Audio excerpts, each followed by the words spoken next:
and I'm curious how excited all of you are for tonight. So, what you probably know if you're at all connected, with Rainforest Action Network is that one of the things that we've all been told is that we will win because we will have more fun. Have you been told this? Yes. We throw better parties, we have more fun, we're more loving, we're more fun to be around, and that's why we'll win. So, anyway, it's part of the spirit I'm bringing today. And I have to say, it's really exciting for me personally to be here and be moderating this amazing conversation with these two fabulous women leaders who we're going to hear from, and a conversation with all of you. And I was thinking about this, the first time I ever came to Boulder was on behalf of Rainforest Action Network. Yeah, thank you. My name is Celia Alario, and I was a community organizer with Rainforest Action Network in the mid-90s, and I was tasked to go out into the blizzard of 1995. I was from Southern California, I'd never driven in snow, and I packed my compact car with bumper stickers and t-shirts and petitions and flyers, and I also had a 35-foot-long, just ginormous, inflatable chainsaw. Yes, that was how I was sent out by the RAN staff to go and, speak the good word on behalf of protecting the rainforest and the amazing people who inhabit it and the more than human world that inhabits it. And my first stop was this vibrant community of Boulder, and people said, don't worry, you might be a little nervous your first time getting out on the road and organizing, but the campus community and the larger community of Boulder is going to welcome you and prepare you for this cold but amazing tour. And has anybody ever seen this chainsaw? Anybody remember the giant inflatable chainsaw? Yes, fantastic, thank you. So you can attest that this was incredibly well decked out. It had these long strips of Velcro, and which was convenient because you could write the slogan of the particular bad corporate culprit who needed to be taken to task and Velcro it onto this thing and inflate it. And of course, it made quite an exciting splash to just roll into a town and inflate something the size of this room, basically. And then when you did your thing and we created that amazing people power and we won, we could just rip that sign off and make a new banner for the next corporate culprit that needed to be taken to task and stick it to the chainsaw, and the people power movement grew. And I inflated and deflated that chainsaw a few different times in Boulder. And like then, tonight is an incredible reception, and I'm so glad that you all are here. And as I was driving out across America with Boulder in the rearview mirror, I thought, and this was the mid-90s, right? So 21 years ago that I was on the road with the chainsaw thinking, what has to happen? It's like a friend at that point, when you inflate and deflate a 35-foot-long ginormous thing, because it had a name. I think it was called the Animal for a while. Anyway, I thought about this all the time because I was inflating it and deflating it, thinking, what has to happen to the world so that we could push the button and deflate that chainsaw for the last time? Yeah. Like, what would it take to not need that thing anymore? When big corporations and global entities of all sorts, big trade institutions, banks, would behave, when they could somehow align the way that the global marketplace works, the way the economy works, with the way that our hearts and our values work. And then we wouldn't need the chainsaw anymore. And so I left Boulder, I did the tour, and I returned, and for 4 or 5 years, we splashed names on that chainsaw. Mitsubishi, Pac Bell, Home Depot. Maybe some of you were around when those campaigns were being waged, or the World Bank. Later on in that decade, the World Trade Organization. And we did that, and we stood in solidarity with indigenous communities and that more than human world in the rainforest, right? From the Amazon to Asia, from British Columbia to the redwoods of Northern California. And I was just honored and blessed to be a part of this organization. I feel like I cut my teeth as an organizer. And I discovered the power of having fun, the power of love, the unforeseen ability of love against the evidence to take us where we need to go. And so out of curiosity, how many people are here at an event for Rainforest Action Network for the very first time? Learning, oh, fantastic. Welcome. So, y'all are kin. You know, what you're gonna find out tonight is that you're meeting your family. Because one of the things about this organization and the extended group of organizations that we've been collaborating with for 30 years this year, is that it's an incredible, incredible family. And so I want to welcome you, new distant cousins that we haven't met yet, to the family. And for those of you who have been returning and sort of remember the chainsaw, remember those days of those campaigns that have led us to today, yeah, it's good to see you again, good to be with you again.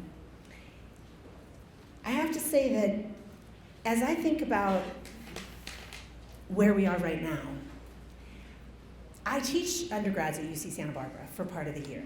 And it is the reason that I can come to you with the enthusiasm that I'm coming today. That and the work of organizations like RAN, the thoughts of these thought leaders who you're going to hear from tonight. But I actually really believe that we are on the precipice of something really fantastic. And does anybody feel it? Do you feel it? Is it palpable in Boulder, what's going on? We are in this moment, we're in this opportunity which is so fertile, so fecund. We have the opportunity to come together as people and create something that has not been created before, possibly the world wasn't even ready for before, you know? And we're gonna hear about this tonight. We're gonna hear about making a leap. We're gonna hear about energy democracy. We're gonna hear about a just transition. And we're gonna get to have a conversation about the work of this organization and that these women and all of you have been doing. This amazing sort of trifecta that brings the RAN family together, protecting the rainforest and protecting the climate and upholding human rights. And we have this moment, all of us, with what's happening on public lands, we'll talk about that shortly, to step into action and do something as a community that we haven't been able to do before. And it's really, really exciting times. And I know that it can also be hard times, but I'm here bringing the good news of the young people that I work with. They're doing it, they know it's possible, they know that we're helping, they know that the intergenerational work is gonna make the difference. And so it's so great to see all of you here, and I'm so glad we're gonna be in this conversation together. So, I said it before, can I just say this again? 30 years this organization has been doing this. And I think that we don't necessarily have to wait another 30 before we can deflate the chainsaw for the last time. So I really want to ask you to join me in thinking about this as we progress through the evening. What are the easy, subtle, and not so subtle things that we're all going to do together to make sure that we can actually get it done?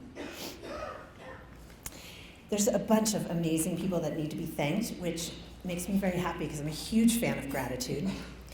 There are incredible sponsors and incredible partners that have made tonight possible, and so I want to just name them. And I'm going to ask you to hold your applause till the end and then just go crazy with your own gratitude for all these people, your friends, I'm sure. Pamela Bowl, Ann Butterfield, Terza Firestone Freeman and Dave Freeman, Lori Hughes, the Israel family, and few more amazing people that must be thanked. Jenny Jordan, Annie and Matt LePay, Alex Petterfley, Cynthia Beard and Gary Rowland, Margot King and John Steiner, Lisa Drake and Scott Woodward, Rosa Venecia, and Roy Young. So please give them all a big round of applause.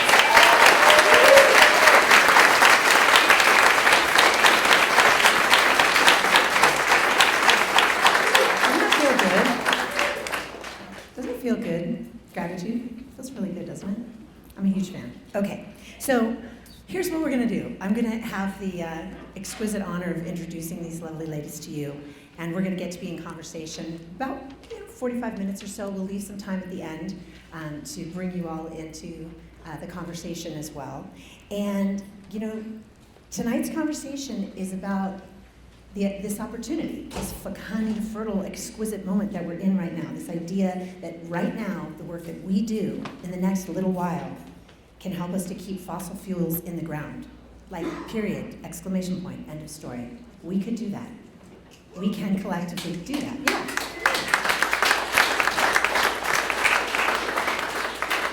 We can keep fossil fuels in the ground. We can be arresting climate change, and we can be challenging corporate power and building a people-powered future that we all want to grow old in. How cool would that be? Yeah? So that's the conversation, and I have to say, just like fun Rainforest Action Network trivia that you might not know. It was either 1997 or 98, but I was on staff at the time, and we had a short-lived campaign, which we nicknamed No Next. And the idea was no new exploration of any kind, anywhere, ever. It was 1997, 1998. There was some name-calling, maybe a little fringy, but let's just get real about it, right? Because this is an idea. This idea of keeping fossil fuels in the ground seemed like it was on the fringes even a year or two ago. Seemed like it might be out of reach, even just a short few seasons ago. And look what's happening across this country and in solidarity with communities around the world. So, yeah, in 1997, 98, the campaign was maybe a tad premature. We did have stickers, but we had trouble, generating the bravery of our allies to take it. But here we are now, and this time it may have taken a decade and change of the 30 years that Rainforest Action Network's been at it. But we're going to do this time, and we're going to do it in large part because of the particular flavor and texture of the work of these lovely ladies who you're going to get to hear from. And I want to start, you probably have had the pleasure, for those of you who've been at events before, this is our 4th year in Boulder doing this event. How about a little excitement for that? So for those of you who've been lucky enough to be at a previous event, you may have had the chance already to meet Lindsey Allen. She's Rainforest Action Network's Executive Director.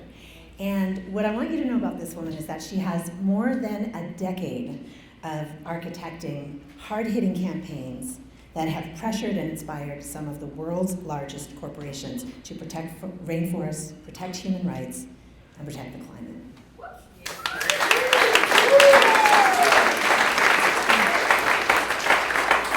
And during the 6 years that she's been at Rainforest Action Network, lucky us, she's played a role in engineering some of the most significant corporate policy commitments to protect forests that have happened in RAND's 30-year history. And earlier in her career, she worked in gender and racial justice issues. She's coming to us fresh from the wilds of Idaho, where she was with her niece and nephew on a backcountry camping trip. So, ladies and gentlemen, Lindsey Allen.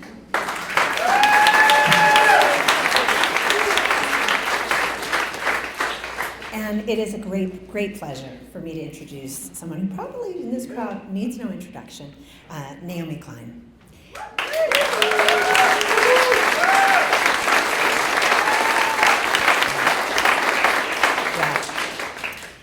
As you know, Naomi is an award-winning journalist, author, thought leader, and activist, and she's known internationally for her work.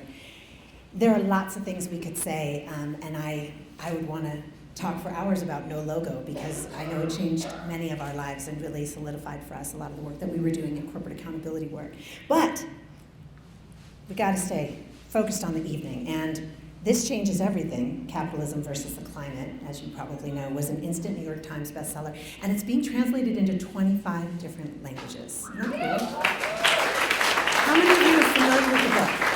Anybody in the room read the book? All right, great, fantastic.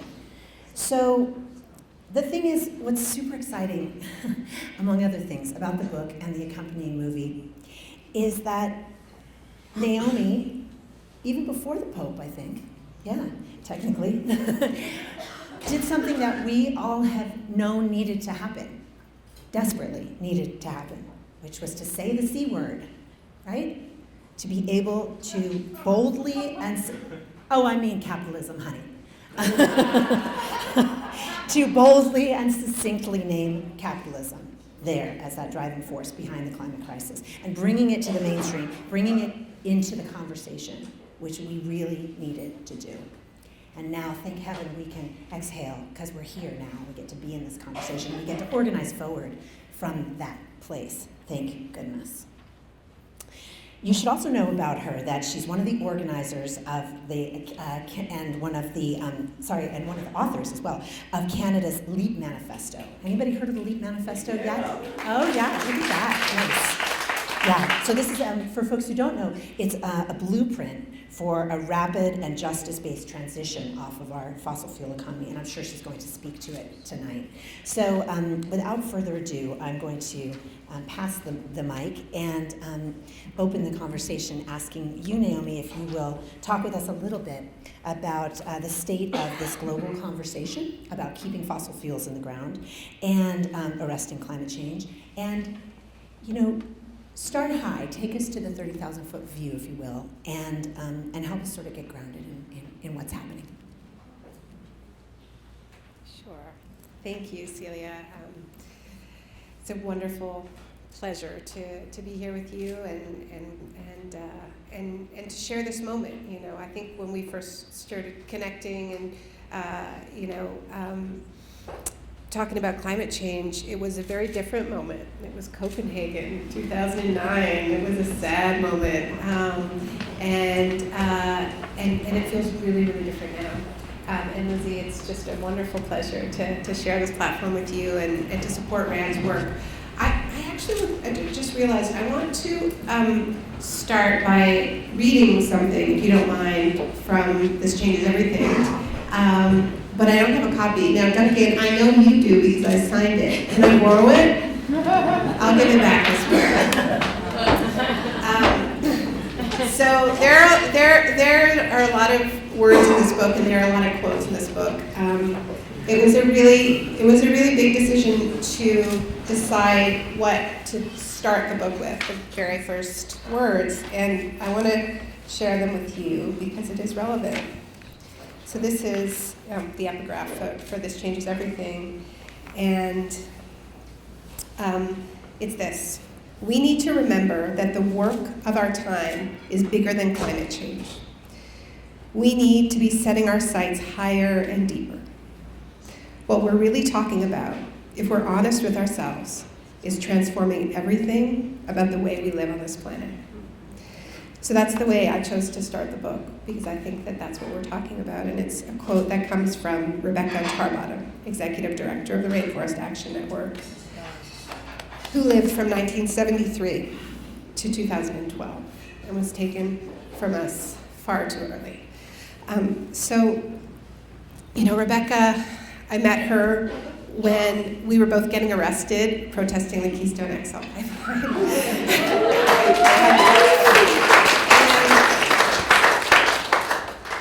When I think back to, I was writing the book at the time, it hadn't come out yet.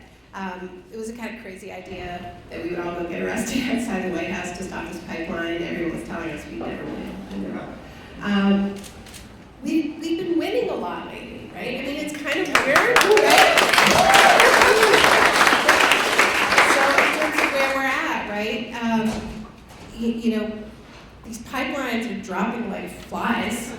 We've still got some big battles, but we won some really important victories, and we keep learning this lesson that when we resist and when we organize, and especially when we organize out of our comfort zones and in really cross-sectoral ways, indigenous people and farmers, ranchers, climate, labor, building these alliances, the more we get out of our silos, out of our boxes, the more we win, right?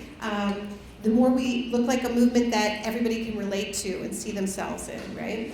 I find it's really quite dizzying how much is happening in the climate movement, where there are people here tonight who have been fighting this very valiant struggle to try to get CU to divest from fossil fuels. They haven't won yet, but they will. And,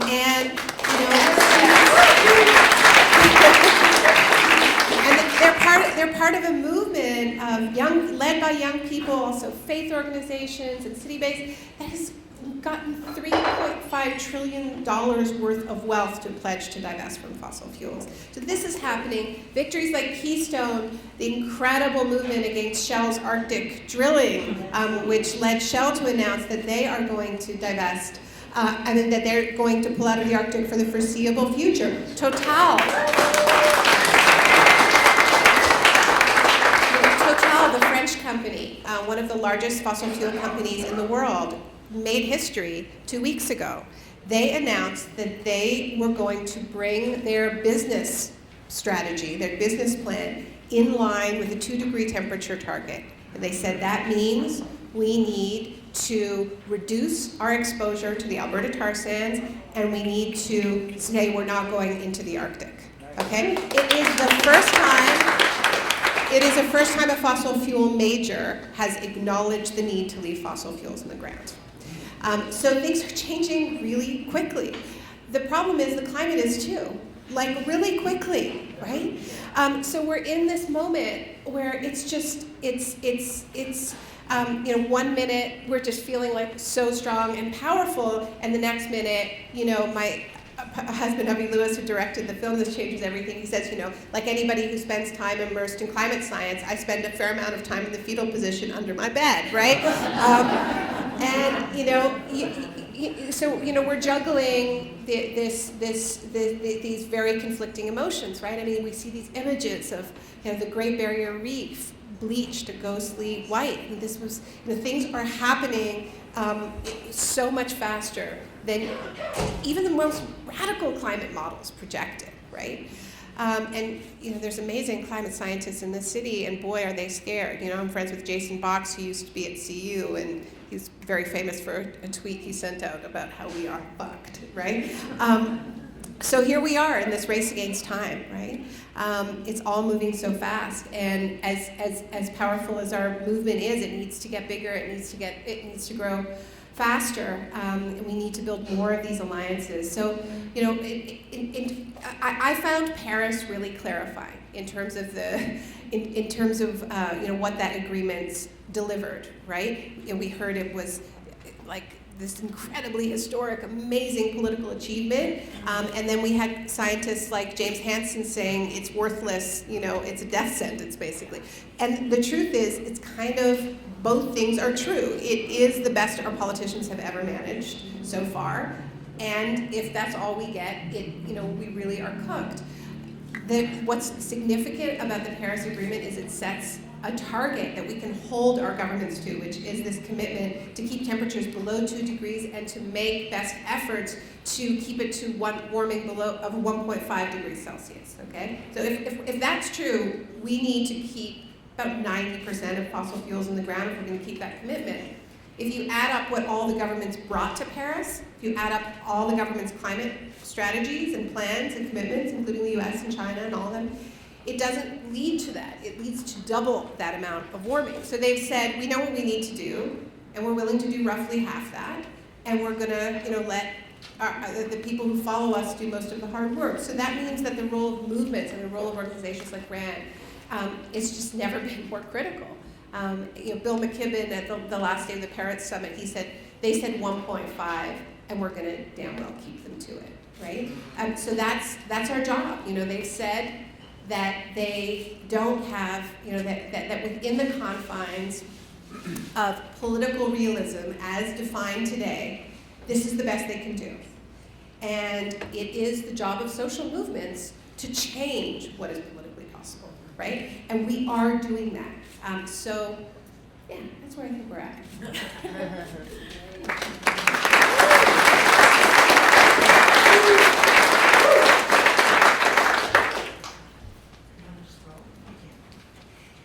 So you can go anywhere you want, of course, but I've got something in mind. I bet you do. And it may or may not have anything to do groups like RAND can impact the global conversation about climate change. I can talk about that for sure. So I'll start by thanking you all for coming out again. It's nice to be coming to Boulder for the 4th year and to get a warmer reception every time, see friends everywhere I look. And I'm also really honored to share the stage with Naomi. No logo, I think, changed the trajectory of the course of my life. And Celia, having you moderate, you're like a diehard Rand for me, so this is awesome. But let's see. So back to the content. I was going to bridge off of my takeaway from Paris, which is we know that elected leaders and politicians are never actually the leaders when good things happen. And so what that was a signifier for me is that's what our current movement is able to hold them to. And it shows the potential of what we can do if we continue to say the commitments, the weak industry incentivized led commitments that you're making are not what we need to see. It's not what the science says is necessary, and it's not the world that we accept or that we want. So I think part of what RAND does is we are willing to be candid about our vision and to not compromise away the progress that we need to see. So yes, it is great that 1.5 degrees is in the text, but ultimately the text is meaningless unless we grow a movement that is so powerful that what we know needs to happen is implemented by our governance structures all around the world. And I think one of the most exciting things for me is it was this great coming together. Sometimes we're in two different worlds, so there's a lot of our domestic work that is newer in the trajectory of RAND, but still at least about 20 years old, targeting fossil fuels and targeting banks based in the US. And then there's where we started 30 years ago in the rainforest, looking at the way that all of us are implicit through capitalism and through corporate, through consumption of products in rainforest destruction and human rights abuses that can be happening in the Amazon or in the forests of Indonesia, which might feel half a world away. So it was exciting to be in Paris and to have all of these, our closest allies from, indigenous lands in the middle of Borneo, and to have all of the bank, kind of anti-bank comrades that were joining us from bank track networks and other networks there, talking about, okay, here's what our vision is. Here's what it is our opportunity and responsibility to script the world that we need to see.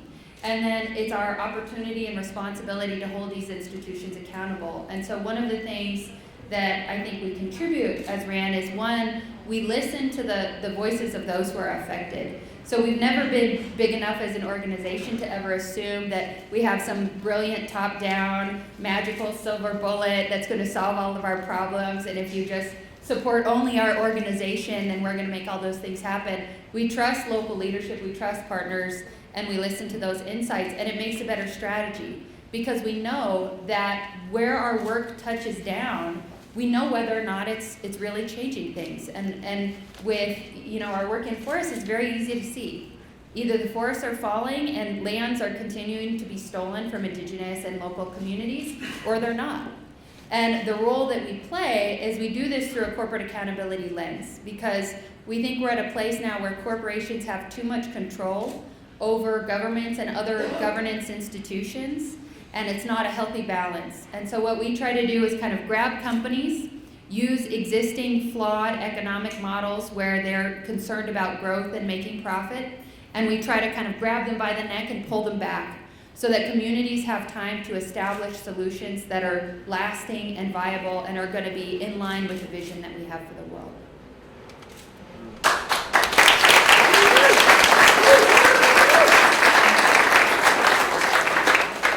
One of the things that's just so exciting for me to be here with the two of you is that I get to ask you, Naomi, to talk a little bit about people-powered direct action and Blockadia and how that movement is going forward. And for folks who are new, because there were a fair amount of hands that went up for people who are new to the organization, you'll see if you look at the 30-year wrap-up, the annual report that's available to look at.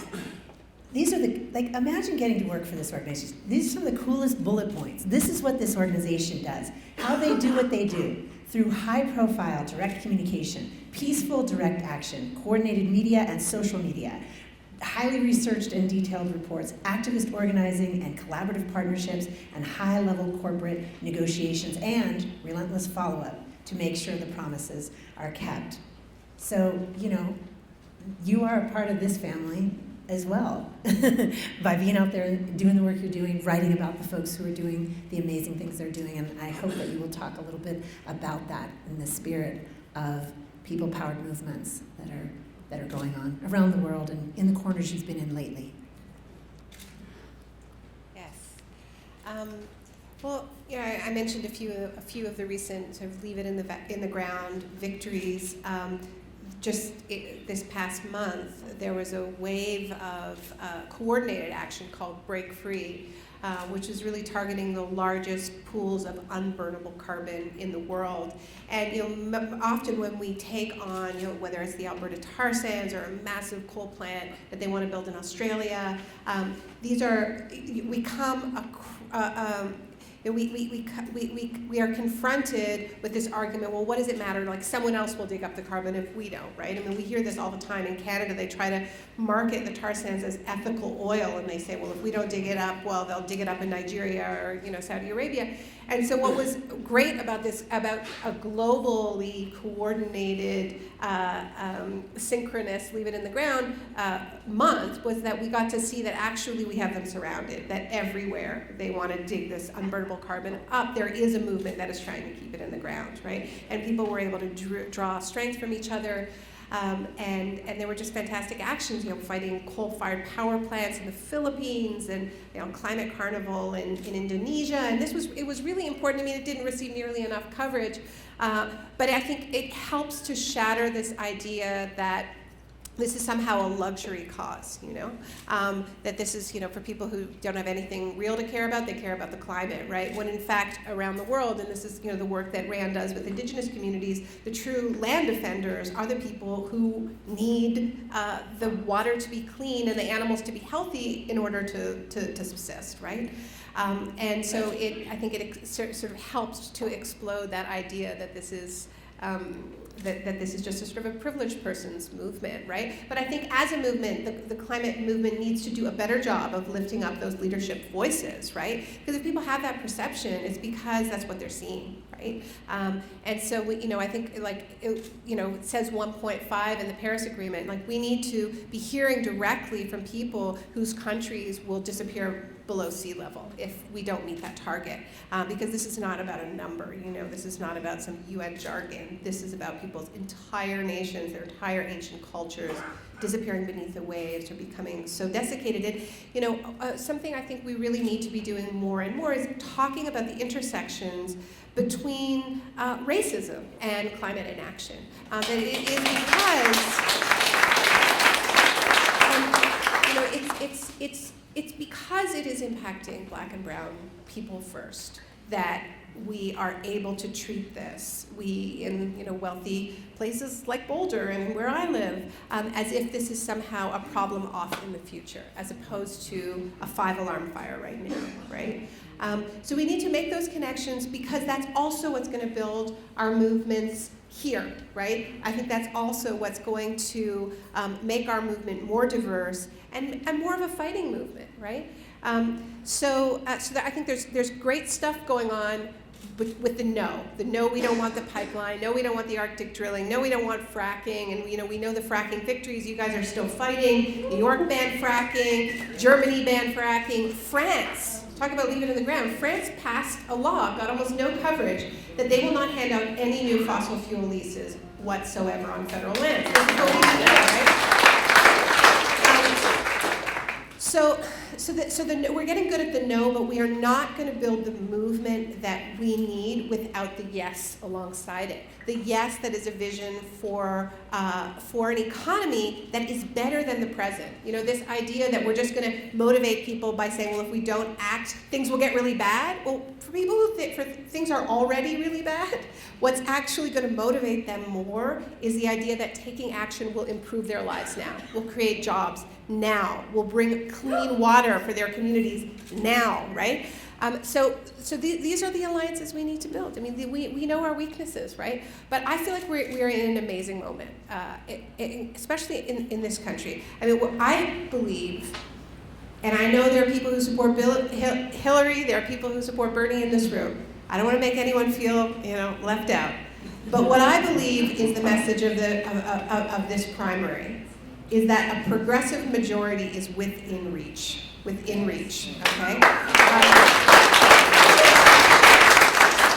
And if we build a truly diverse movement and manage to tell a story that resonates with the most disenfranchised communities in this country, that progressive majority will be attainable next time, right? So I'm excited about that.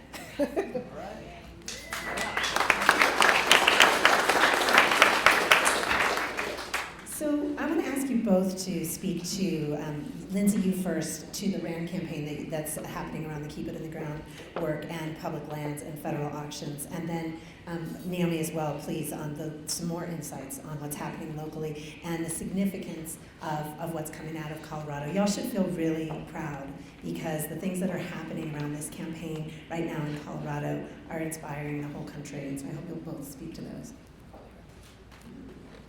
So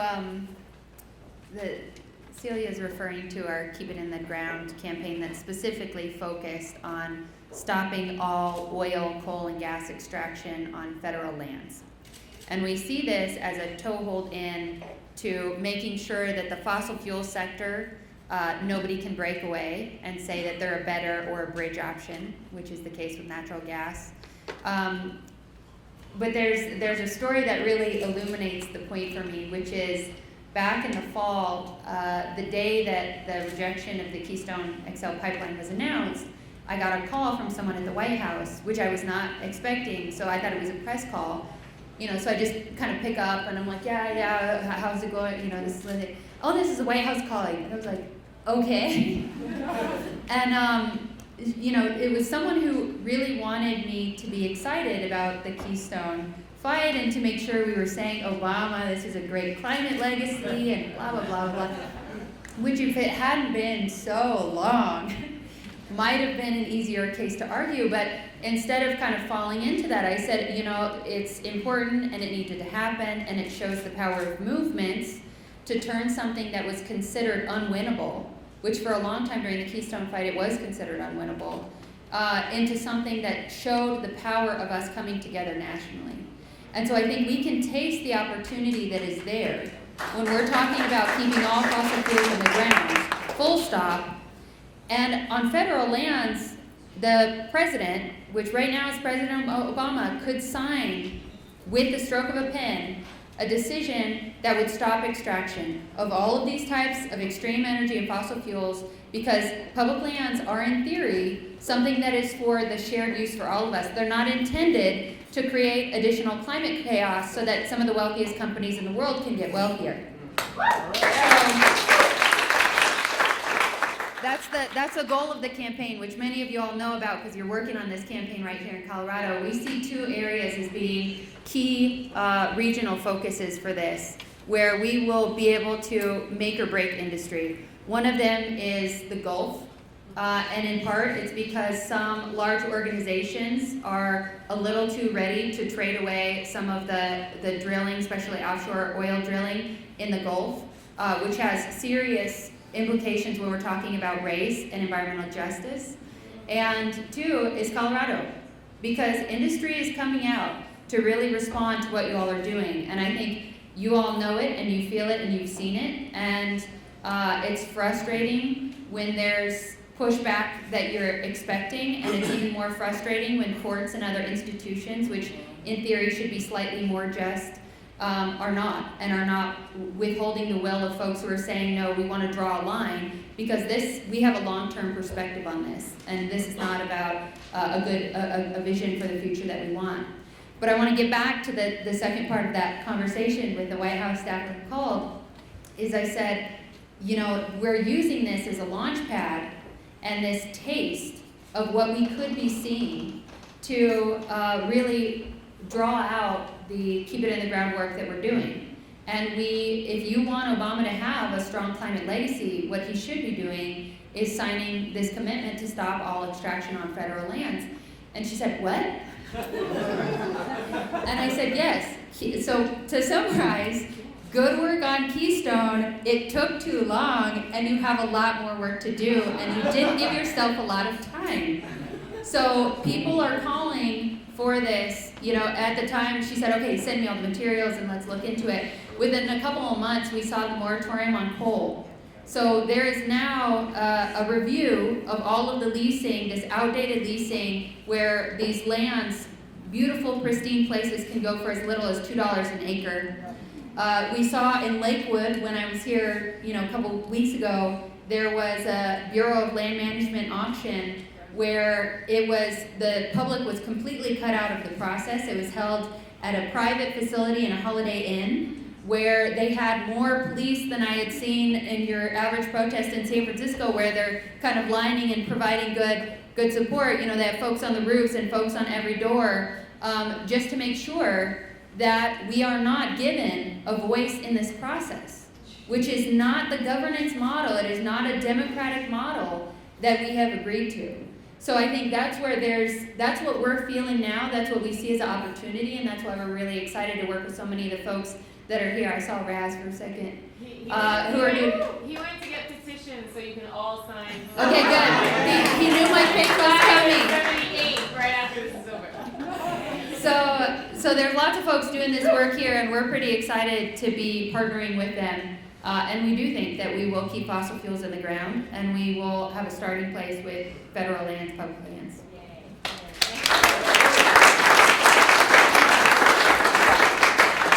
Yeah, and I think these are particularly important campaigns to do in solidarity with Indigenous movements, because whose land it is definitely debatable. But I think this is one of those. I think it's a really winning campaign, right? And I think it's sort of like you saw how quickly divestment spread. And this is one of these things where most people don't even think about the fact that this is public land, right? This is an area where there is power. It's not like it is already controlled by corporations. And in fact, there's a lot of executive authority, right? So you can't just say, well, Congress won't let me. Actually, it's possible to do. So one area where I think people can get involved now on this is there's going to be a big debate about whether or not this is going to be in the platform of the Democratic Party, right? So if you've got any friends, you want to let people know that you think that this should be in there, believe me, they're going to be fighting about it for the next few weeks. And I think hearing from the base that actually this really matters, and this was one of the things that really distinguished Bernie from Hillary. Bernie had this in his platform, Hillary did not, but it is not too late. It could be in the platform, and then it could be something that we hold them to. So that's the other thing I just want to sort of plug is this is a really important window. So one of the reasons why we're winning is because we're awesome, right? Everyone's great, we're all organizing like crazy, but that's not the only reason we're winning. The other reason we're winning is that the price of oil and gas is really low, right?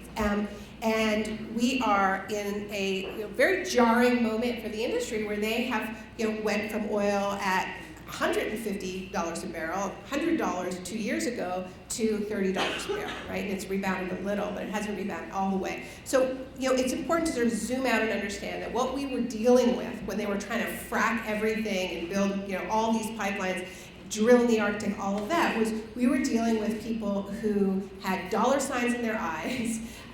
When you're making that much money, you can't think, Exxon made $42 billion in profit in a single year, and they did it twice in a period of 8 years. So you can't kind of negotiate with those types of profits, right? It's really, really hard. So now we're in a moment, and the reason why a company like Total makes an announcement like this is because the Arctic isn't profitable right now, right? Now, what this means for our movement is that we have a really important moment where we can build alliances with labor, with workers, right? Because a few years ago, the fossil fuel companies were the only ones creating jobs. Now they're laying people off.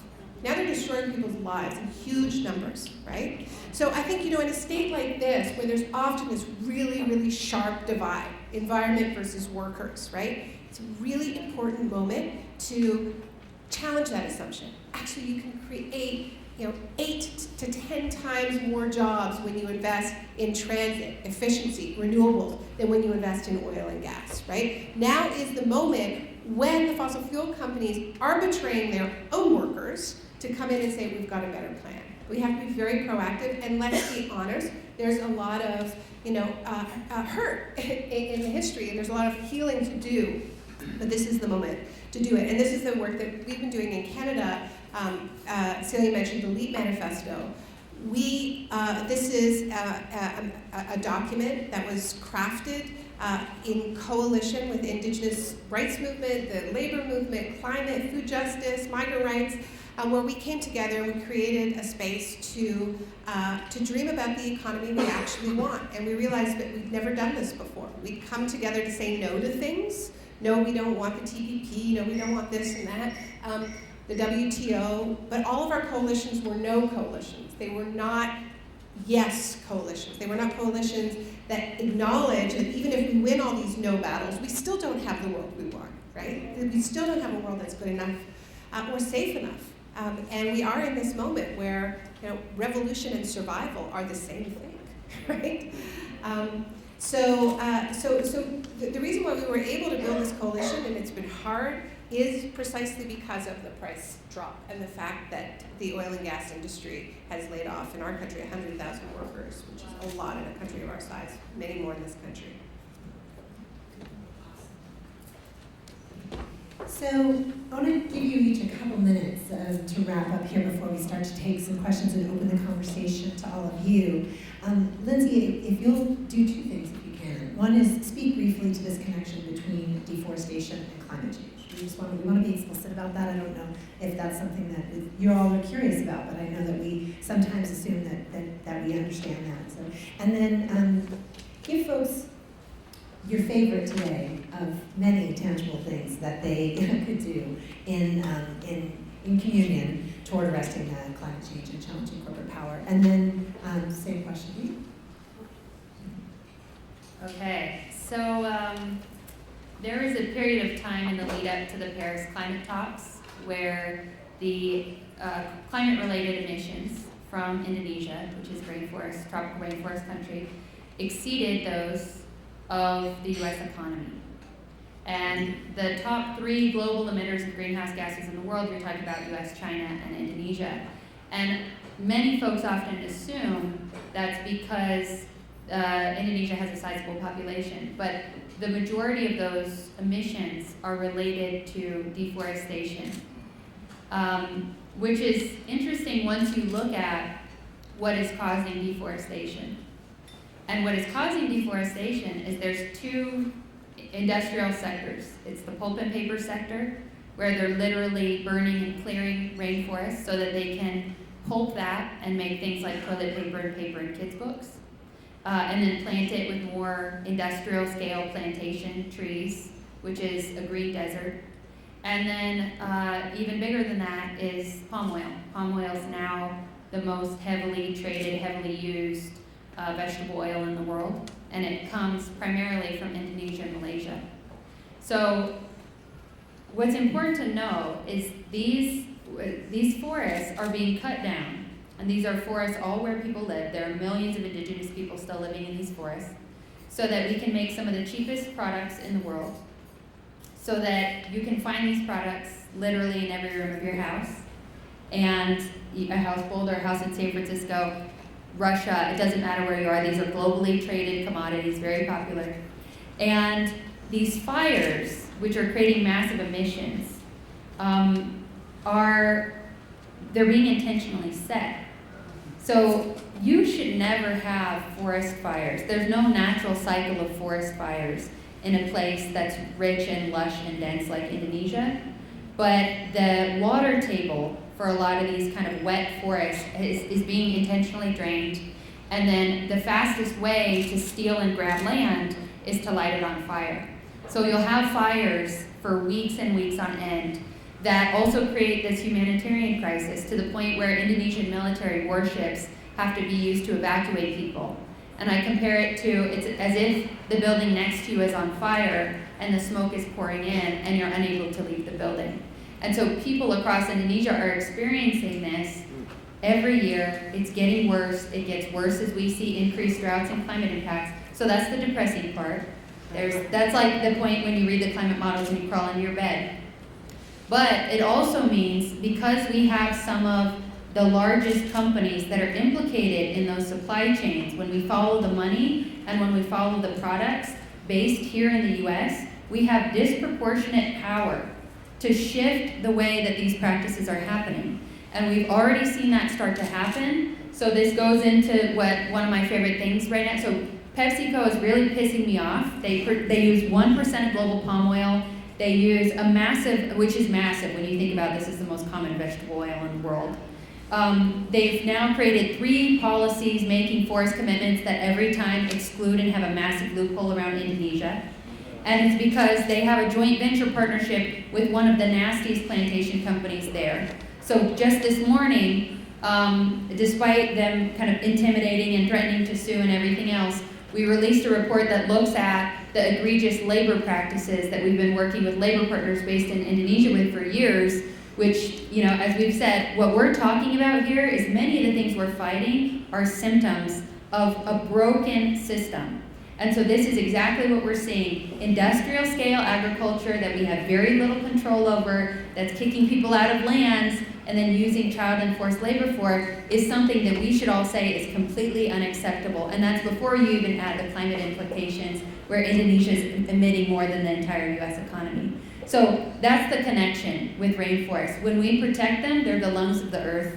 They help breathe, they breathe the air, they breathe the water, they make it possible for our survival. They affect weather patterns all around the world. So there's a beautiful opportunity for us to protect a solution that's already in place, and to do so by recognizing the rights and the leaderships of communities that are there. So hands down, the best way to protect rainforests anywhere in the tropics is to recognize the rights of indigenous communities. These any other model is national parks, these anything else. So it's beyond time for us to recognize the knowledge and the reality of what's there, and to really appreciate that. So the actions that you can take is to promote the report, tell PepsiCo you're furious. There will continue to be organizing and escalations. They're just one of 20 companies that we've put on notice because they're globally significant and they're implicated in human rights abuses and climate chaos and increased deforestation. And then there's so many other things you can do that you should go to our website. We're always pissed off at banks. Banks are financing climate destruction. In a couple weeks, we're going to release a report card that looks not just at coal, which we've looked at for the past about 5 years when we got Bank of America to go from being #1 financier of coal to deciding that they're going to phase down their commitment, which they said they would never do and they were diametrically opposed to, but they've been convinced by people power. It only took 5 years.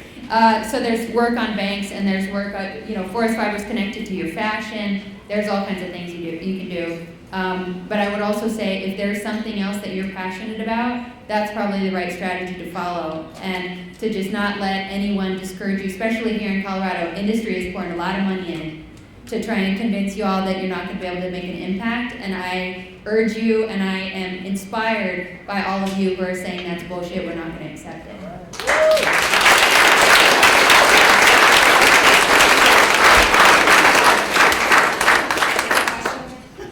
It is a specific or a few specific and tangible things that they can do.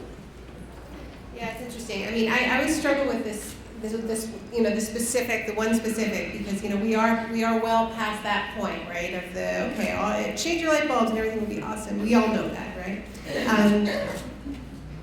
I'm so struck in a room like this where there are just so many people doing fantastic work, right? On so many different levels. On the spiritual level, on the activist level, on the alternatives, on the resistance, health, narrative, art, right? It's going to take all of it, right? We need to learn, we need to tell new stories about who we are on this planet. we need the confidence to believe we can leap to the next economy. And so I think the most important thing we need to figure out how to do is get into rooms of different people, like people who are not the people we already know, right? And like weave this web, because I really deeply feel that the movements that we need are already out there. The skills that we need are already out there, but we are still too isolated, right? And we're up against some very powerful forces, deeply motivated to keep digging up those fossil fuels. If we win, they lose trillions of dollars worth of assets. They fight like hell, right, to protect those assets. But there are way more of us, right? And so we need to build a movement of far more people who have a lot more to gain if we win, right? And so, that's the task ahead. It's a little bit vague. I want to, one concrete thing you can do, in the book I highlight a great campaign here in Boulder to remunicipalize your energy system, to take it back from Excel.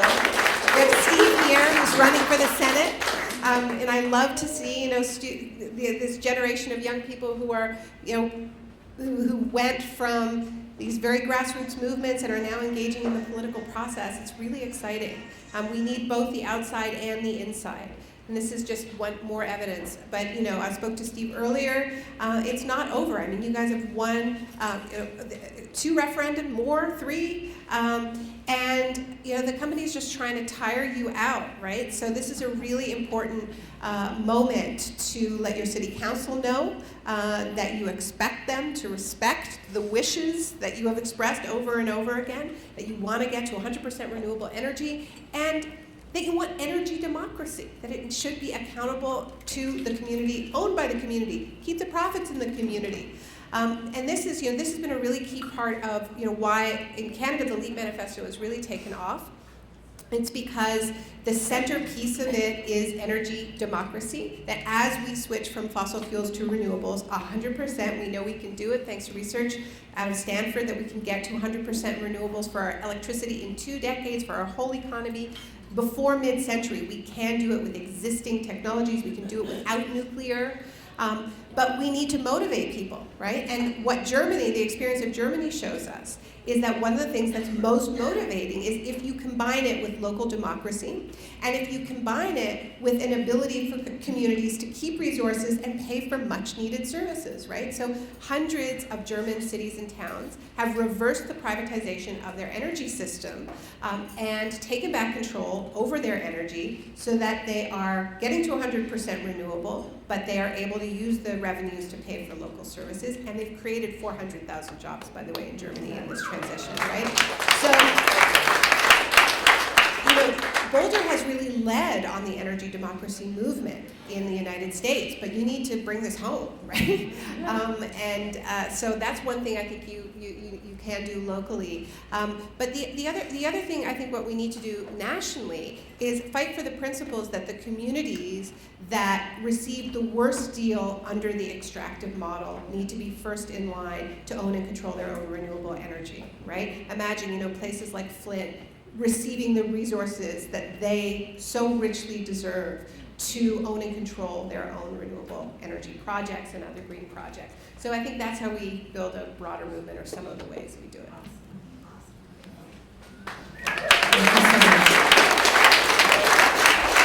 Yeah, and I just want to mention that if you're feeling a little down, Boulder, and you need some inspiration, I really want to give a shout out to the Our Power campaign and the Climate Justice Alliance.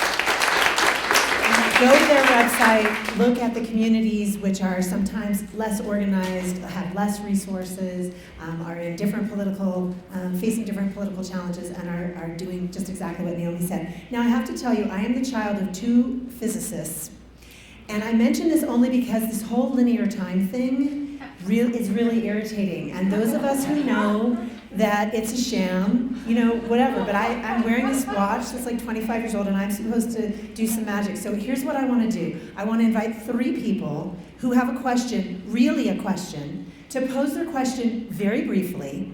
And I'm going to take all 3, and then we'll ask you in your final comments to dance lightly, touch on those questions if you so wish. So I'm going to take 3, and I'm doing the first 3 that I saw. So there's a gentleman over here up against the window, and then you right here, I'm sorry to be pointing, and then gentleman in the glasses with the beard, yep, and that's going to do it. So just stand, state your question, brief, succinct, exquisite questions, and then we'll hear from these ladies in a moment. And I also need help from the rest of you, because here's the deal.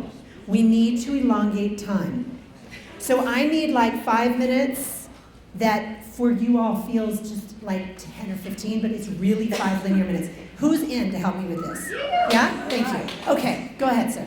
Hi, I'm Bill Rickler with Naropa University. Naomi, just as a point of clarification, Naropa is one of the 12 universities in the entire country that's fully divested from fossil fuels. Yes. Yesterday, Politico reported that the Obama administration is moving to Trump-proof a lot of its climate work. This was amplified by the fact that Prime Minister Modi of India announced that India most likely would also be signing on to a lot of the Paris Accords. From both of your perspectives, could you talk about what would your priorities be to Trump-proof some of the climate work going on? Thanks for that. Okay, young ladies. Oh, Yeah. sorry. Take Okay, all so of this is to both of you. My name's Liz Arnold. I came to volunteer with Frack Free Colorado and Yes for Health and Safety Over Fracking to win these ballot initiatives because we only have 61 days to get 75 and 78 on the ballot. But what are you all going to do, because the Canadian Pension Plan Investment Board has invested in fracking infrastructure in Colorado, so when the price goes up, they'll sell it back to the frackers and make a profit for the Canadian Pension Fund. So I just wanted to see what y'all were doing to expose that, and also how you're going to help us keep it in the ground here in Colorado in terms of fracking and get these ballot initiatives on the November ballot. Thank you for that. Yeah. And hi, Ricky Munoz, see you, Boulder. And so we talked about TPP being bad for the environment. Lots of people have said so. And yet, two countries in East Asia are not signatories to TPP, Indonesia and Philippines. And yet, these are the countries at the forefront of fighting off deforestation. So what can we say about that? Okay, so TPP internationally, we've got fracking at home, and we've got the Trump-proofing efforts. Ladies, take us home. In a minute each. Okay. Yeah, that's like trying to travel the world in a minute. Yeah. So let's see. So Trump-proofing, I think the greatest way to Trump-proof is, I'm glad the Obama team is doing what they're doing, but is to not allow him to be elected. I think we know that he's racist, he's unjust, and he's inconsistent. So that, I think, is the best way to Trump-proof everything. And if he gets elected, you know, I like something that Naomi said, which is, now I forget the exact phrase, but it's around how revolution and what we have to do now is what we have to do now. Anyway, it's the same thing. We're at a point where revolution and survival are the same. Yes, revolution and survival are the same thing. So that's what we're talking about. Trump is inconsistent with our vision of almost anything good. So let's really bring it out, and if he gets elected, let's say this is an unacceptable political model that allows someone like this to have a position of so much power. So that's kind of my knee-jerk thought on that. I think there are moments where we are really motivated by taking a big loss, and so let's turn it into that. The second question from Liz was around fracking and around pensions. So we're not working on pensions, we're not working on public financing as much, but one of the things I didn't talk about in as much depth is private financing. So we know a couple of things. One is that pension funds can be moved. Norway's an example of moving, you know, granted a government that was willing to do it, but it was still a big fight. And I think some people assume that it's easier to campaign in Norway and to get those pensions to move. The Norwegian organizers working on it didn't feel like that. So I think it's a hard fight for everyone. And then I would say on supporting the fracking fight, so we do see Rand's piece as doing less of the electoral work, but really targeting the companies. So we're looking to shake some of the, you know, Anadarko's, for instance, is profiled. So I hear the hissing. Anadarko, they sound like a villain. They actually are in real life. We profiled them in our September report around called Public Lands, Private Profits. And what we're looking to do is to target and shake up a couple of companies and use them as the poster child for everything that we're giving away when we're allowing this extraction to happen in our communities. So I look forward to more partnering and also doing the things like stopping the lease sale and having exciting days at the Holiday Inn anytime the BLM tries to go there again. The Bureau of Land Management tries to go there again. And then the last question, TPP, yes. Yeah, the Philippines and Indonesia not signing on the TPP. I think one of the challenge that I have related to trade deals overall is the fact that they're happening in the way that they're happening, because I think the real reason why they're not in the deal is because they didn't get the benefits that they were hoping to get out of it. And so it's a political negotiation. And what we need to do is go one step further and say, this is not even up for negotiation. Indonesia does need, the president of Indonesia has made a series of commitments around, kind of back and forth and all over the place. But if we take him as his word on his best commitments, he does need international support. Because they would be changing their economic model, and the economic model that Indonesia is currently relying on is one of exploitation and deforestation. And so, especially given that we're in one of the wealthiest countries in the world, I think there's a real opportunity to tell our political leaders that they shouldn't be negotiating trade deals. They should be supporting countries who are seeing climate impacts even before we are, and who are willing to do more if there would actually be some level, a tiny sliver of financial support compared to the global economy, so that we can actually address deforestation and climate change.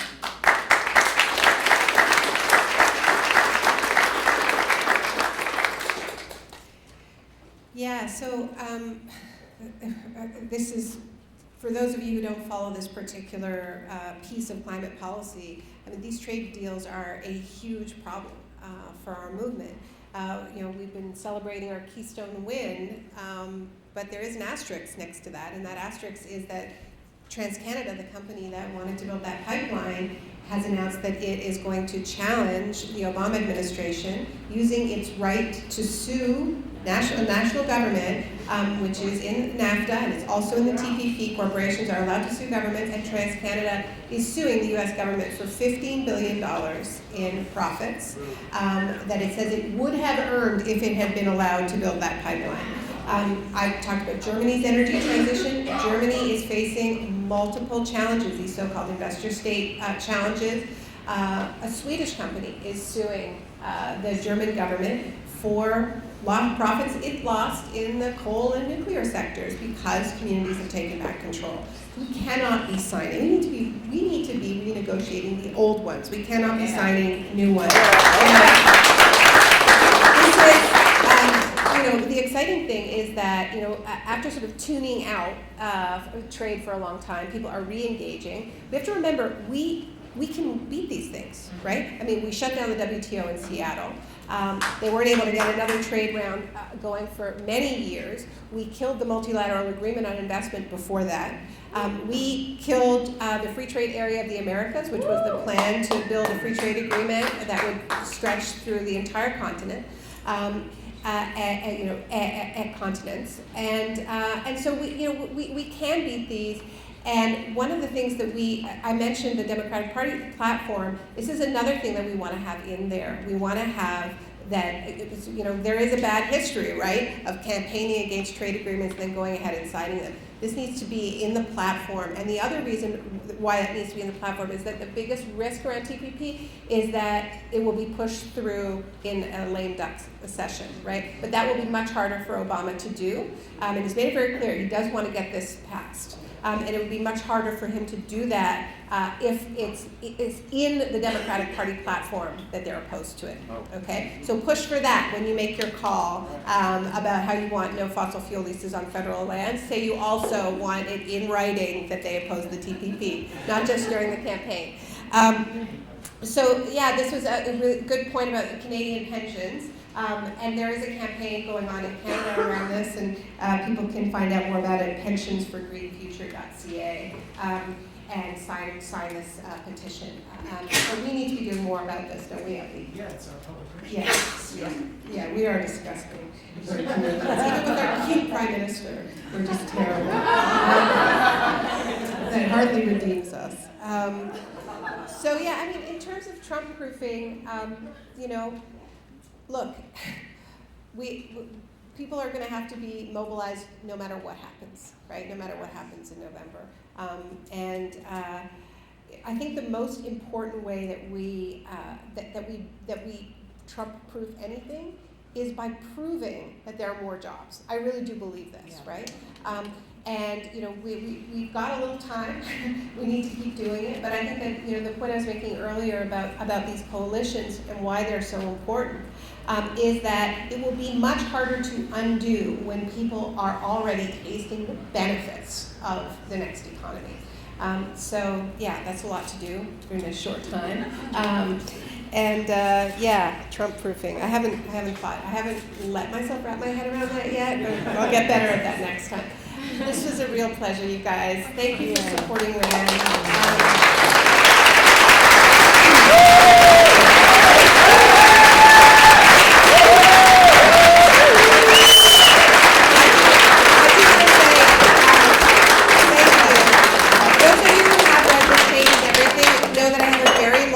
Where I'm just actually really mean to green groups, okay, for selling out to corporations. I stand with RAND with great pride, and I do my homework, and they are amazing. And thank you for supporting them because they're really important to me. Thank you. Woo! All right. So, we have one more piece of business. There are a couple of folks who really love Rainforest Action Network as much as Naomi, and they want to speak for just a moment and share that with you. I'm going to invite John Steiner to stand. If you've got your voice, you can come here if you need the mic. Woohoo! Hi, everybody. So, on behalf of my wife, Margot King, my wife and partner, and many of you who are long-term RAND supporters, I have the honor tonight of being your short setup guy for what is about to come, which we might call the pitch and the catch. It's the catch that's the most important that you're going to be asked for. But I just want to say a few things. I had the pleasure of knowing Randy Hayes back in the Bay Area, even before he started Rainforest Action Network. And those of you who know him and don't know him know that he's really been one of the great social change agents of our generation. Secondly, a dear friend of ours likes to say, the way to change a culture is to give a better party. Jerry, you and your team really know how to give a better party. Oh. And lastly, which is probably why I've been asked to do this, and many of you have heard me say this before, Rainforest Action Network is arguably the single most effective environmental organization on this planet, year in and year out.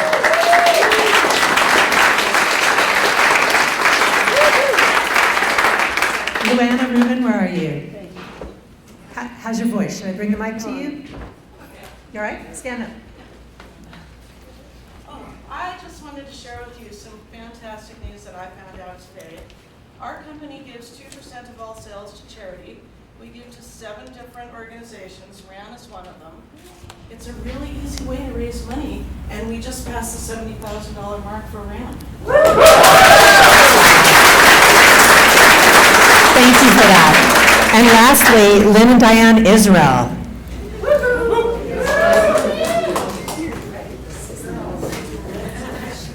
Thanks, everyone.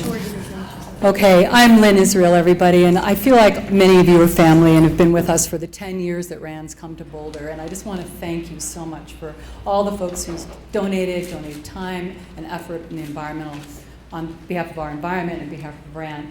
10 years ago, my son Avi, another Avi, decided he wanted to give money to the rainforest, and we researched companies and organizations and decided that RAND was the #1 organization because they were courageous, daring, deliberate, and brilliant. And they made allies. One of the things that we really loved is they made allies out of the most challenging offenders. And that really fit with our philosophy of how we want to do our business as a family and our business in a community. And they created enormous bridges. And I think all of us in Boulder are really about creating community and bridges to organizations, to activism to many different things. So most of you here obviously bought a ticket, you've been invested in RAN, and my pitch tonight is to really dig deep. We have, as Boulder, I think, been the #3 community that supported RAN from the highest level. And I really would love to see us tonight have RAN go home with a huge Boulder support. So I'm just asking you to dig deep tonight or whenever you can to support RAN, and it will make an enormous difference for the planet.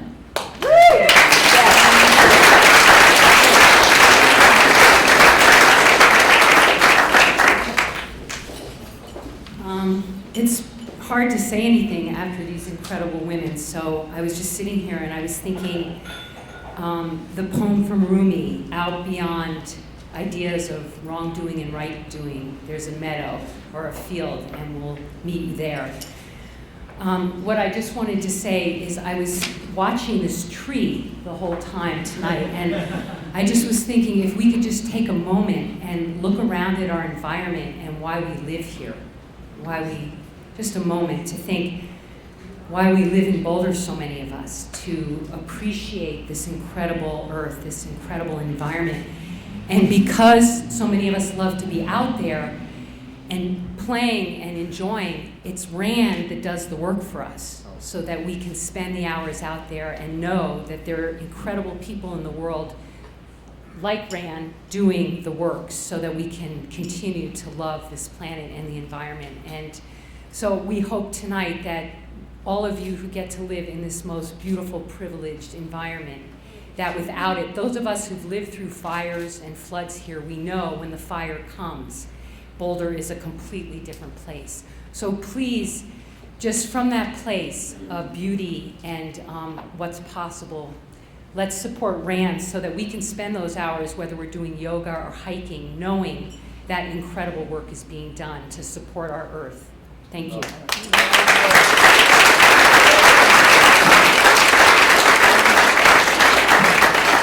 Well, as they would say in Hollywood, that's a wrap.